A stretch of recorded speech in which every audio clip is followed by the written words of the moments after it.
The fluorescent hum of Brookhaven General Hospital filled the silence as Mark Delaney sat alone beside his father's hospital bed. The monitors blinked steadily, counting down the final moments of a man who had once been the quiet strength behind their fractured family. Robert Delaney, retired aerospace engineer and widower for nearly 2 decades, had raised 3 children after his wife's sudden passing. Now, at 72, cancer was winning a battle no one else had bothered to show up for. Mark, 38, hadn't left the hospital in 3 days.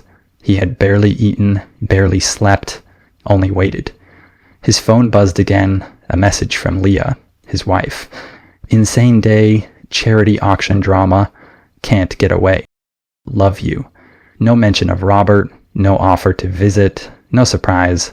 His siblings, Eric and Rachel, had made vague promises to come, but Mark knew better. He had built a tech firm from scratch, married the woman he thought was his partner, and bought into the illusion that his family still cared about each other. All of that was starting to feel like a carefully maintained lie. Nurse Kim entered quietly, checking the IV. Any word from your family? She asked gently. Mark shook his head. They'll show up when it's over. Just then, Robert stirred. His eyes fluttered open, cloudy but focused. Mark, he rasped. You came. Mark leaned in. Of course, I'm right here. Robert gave a faint nod. Top drawer, the truth's in there. Confused, Mark furrowed his brow. What truth? But his father had already slipped back into unconsciousness. The monitors beeped steadily, but Mark could feel the weight of something shifting. He didn't know it yet, but his life was about to be torn open and rebuilt from the ground up. Mark leaned back in the stiff hospital chair, the weight of his father's cryptic words still hanging in the air. He stared out the window, watching the gray morning light seep into the room, and let his mind drift to the past.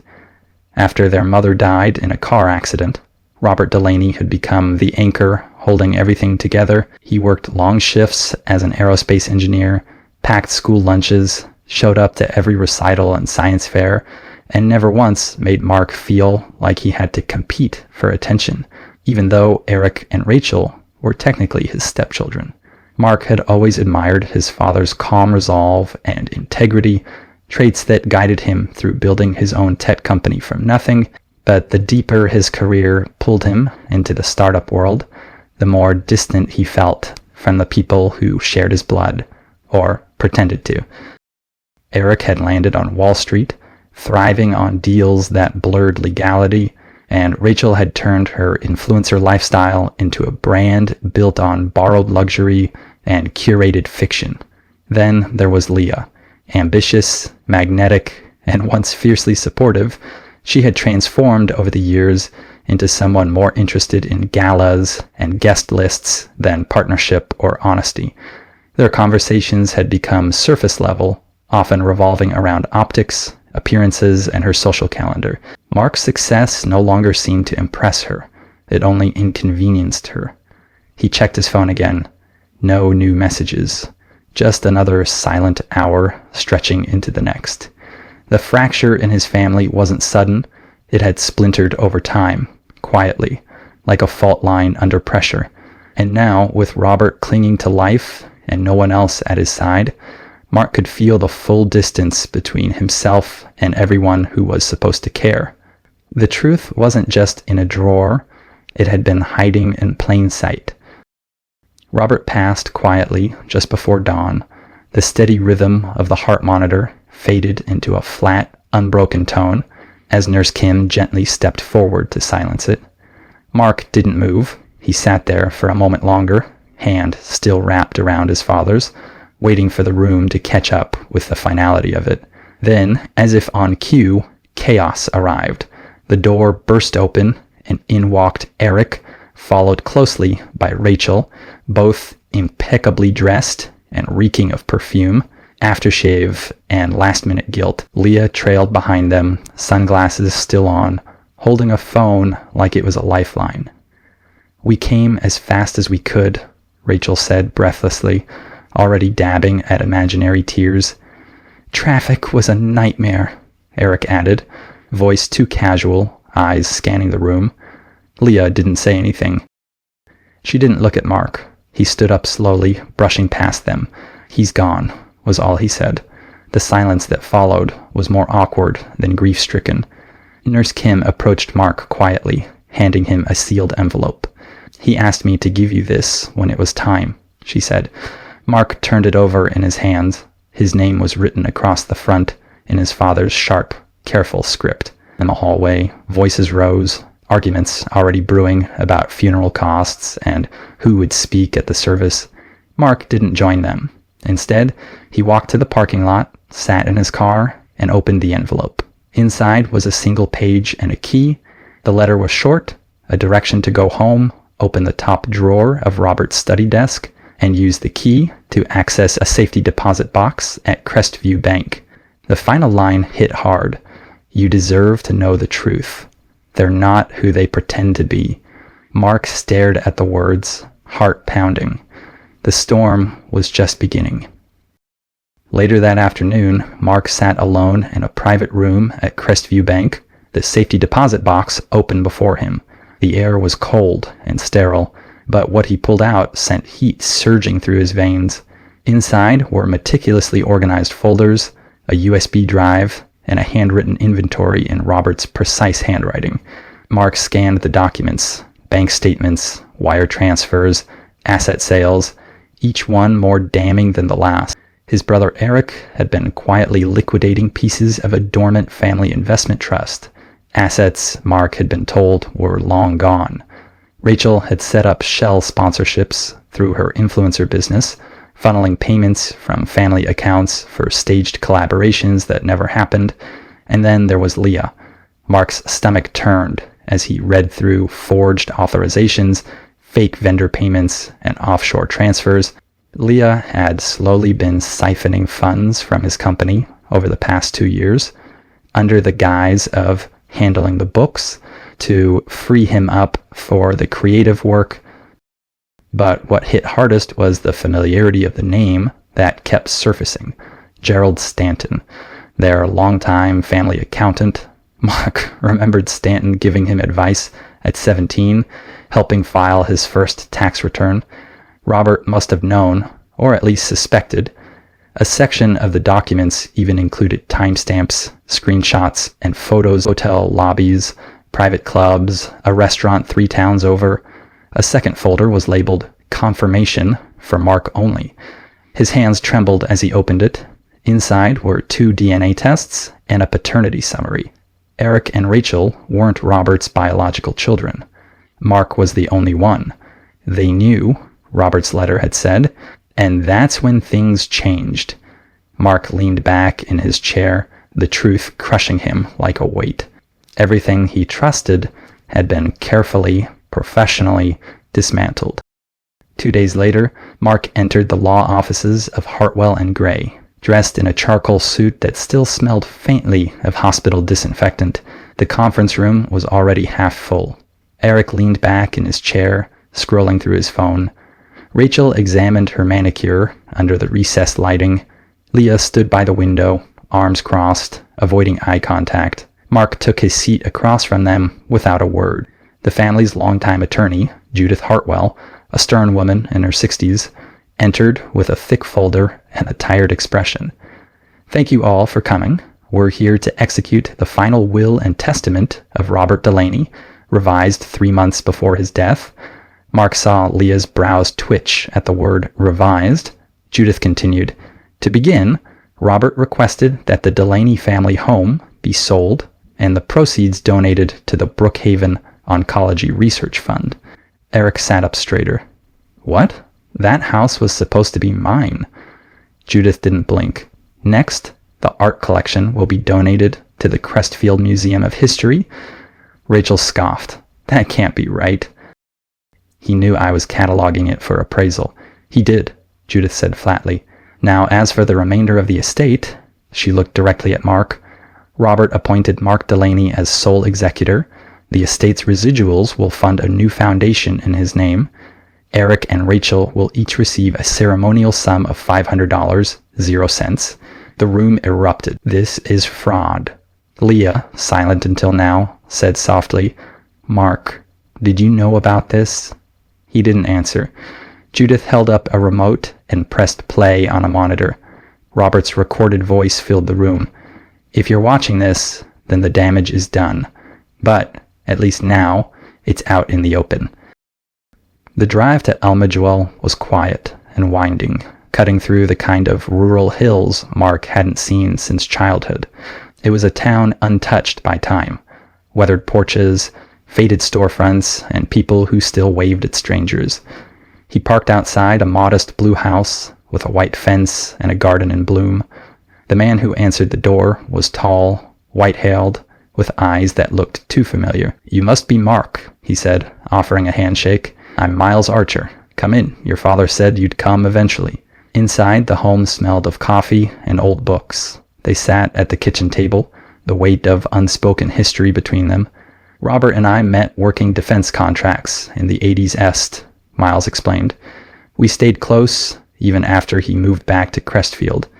I'm the one who helped him gather the documents you found." Mark nodded slowly, still absorbing it all. "Why didn't he say anything to me?" Miles hesitated, then slid over an envelope. "Because he was scared. Not just of what they were doing to him, but of what they might do to you if they knew he was watching." Inside the envelope was more evidence, emails, audio recordings, and a second surveillance photo. Leah, sitting beside Gerald Stanton, smiling. "He always worried you'd been too trusting," Miles said gently, "especially with Leah." Mark stared at the image, his jaw clenched. He was right. Miles leaned forward. "There's something else you should know. Rachel and Eric, they're not his biological kids. He raised them as his own. But after your mother passed, he found out the truth in her old paperwork. He never told them, but somehow they found out years ago. And just like that, everything made sense. The resentment, the betrayal. It hadn't just been about money." The next morning, Mark met Detective Claire Monroe at a quiet cafe in downtown Crestfield. She was sharp-eyed, composed, and had already read through the files he emailed the night before. "You've got enough here to crack this thing wide open," she said, tapping her fingers on a folder stuffed with printed documents. Claire explained that Gerald Stanton had been under quiet investigation for over a year, suspected of orchestrating embezzlement schemes through families he advised. Mark's case might be the key to bringing him down, but exposing it wouldn't come without risk. That afternoon, Mark returned to his office to find his computer system tampered with, files missing, security logs wiped. A threatening message had been scrawled across a whiteboard in red marker: "Walk away. This doesn't concern you anymore." He called Claire, who immediately arranged for police protection and advised him to lock down his accounts. That night, Mark combed through more of Robert's archive. He found video clips of Eric posing as a company representative. Even worse, bank records showed Leah had taken out loans in Mark's name, unsecured by company assets he hadn't even known she had access to. He sat back in disbelief. She hadn't just betrayed him personally, she'd systematically sabotaged his business. Claire's call came just before midnight. "We've confirmed offshore accounts tied to all three of them, and Stanton's name is on the authorization trail." Mark hung up and stared at the glowing city skyline outside his window. The conspiracy was bigger than he'd thought, and it was more dangerous. But for the first time in weeks, he didn't feel helpless. He had the truth, the evidence, and now a team on his side. He just hoped it wasn't already too late. Mark returned home the next evening to find Leah waiting for him in the living room, a glass of wine in one hand, an expression of carefully arranged concern on her face. "We need to talk," she said softly. He didn't answer, just walked past her to the bar and poured a drink of his own. "Why now?" he asked, not looking at her. "After everything." Leah approached slowly. "I know things look bad, but you don't understand. I never meant for it to get this far. Eric and Rachel dragged me into this." Mark turned to face her, eyes cold. "Dragged you? You forged my signature? You took loans out in my name. You've been stealing from me for years." Her mask slipped for the briefest moment. "You were never home, Mark. You were married to that company, not to me. I did what I had to do to survive in this house." He shook his head. "You didn't survive. You and your partners." Leah stepped closer, voice low. "You don't have proof." Mark smirked and pulled a flash drive from his pocket. "My father did." Her face went pale. She opened her mouth to speak, then closed it. That night, Mark lay in bed, but couldn't sleep. In the early hours, he heard the front door close. He rushed downstairs. "He's probably on the move. We've frozen what we can." Hours later, Eric was caught boarding a flight to Bermuda. Rachel was arrested while trying to destroy devices in her condo, but Leah remained in the wind. As the story hit the news, Mark sat alone in the house he once thought was his sanctuary, watching his world collapse, only this time on his terms. The fallout came swiftly. With Mark's evidence and Claire Monroe's coordination, federal agents launched a full-scale takedown of Gerald Stanton's financial web. Dozens of families, like the Delaney's, had been victims of his quiet, calculated theft. Eric took a plea deal in exchange for information, avoiding a full trial, but losing his license and assets. Rachel, after a dramatic courtroom confession, received a reduced sentence and community service tied to financial literacy. Gerald Stanton, however, wasn't so lucky. He was sentenced to 20 years in federal prison, convicted on multiple counts of fraud, money laundering, and conspiracy. Leah remained elusive for nearly 6 months, surfacing briefly in encrypted messages before finally being captured in a coastal town in Costa Rica under a fake identity. When Mark watched the footage of her being escorted into a federal courthouse in handcuffs, he felt nothing. Not rage, not relief, just the quiet emptiness of finality. At Robert Delaney's funeral, only a few close friends stood beside Mark. No speeches, no fanfare, just a man burying the father who had spent his final years fighting to protect the one son who stood by him. Later, as Mark walked through the now quiet halls of his family home, he paused. No one watched through. Everything had changed. Yet some part of his father remained here. In the details, in the care, in the quiet integrity of a life lived honestly. Mark didn't sell the house despite the will's original plan. Instead, he converted it into a headquarters for the Delaney Trust Foundation, a nonprofit supporting fraud victims and financial education programs. It was the legacy his father deserved, and the purpose Mark never knew he needed. Justice had been served, but something better had taken root in its place, meaning. A year later, the house on Sycamore Lane no longer felt haunted. The hardwood floors had been refinished, the garden Robert once tended was thriving, and the study had become a bright, clean space filled with volunteers and files marked with new beginnings. The Delaney Trust Foundation had grown quickly, thanks to Mark's relentless drive and the credibility of the case that started it all. Victims from across the state had found support, legal help, and something harder to come by. Miles Archer stopped by often, always with old stories and fresh tomatoes from his garden. Jasmine Reed, the woman Robert had once helped escape an abusive marriage, now managed the foundation's outreach program.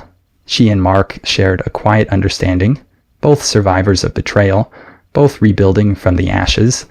And then there was Claire Monroe.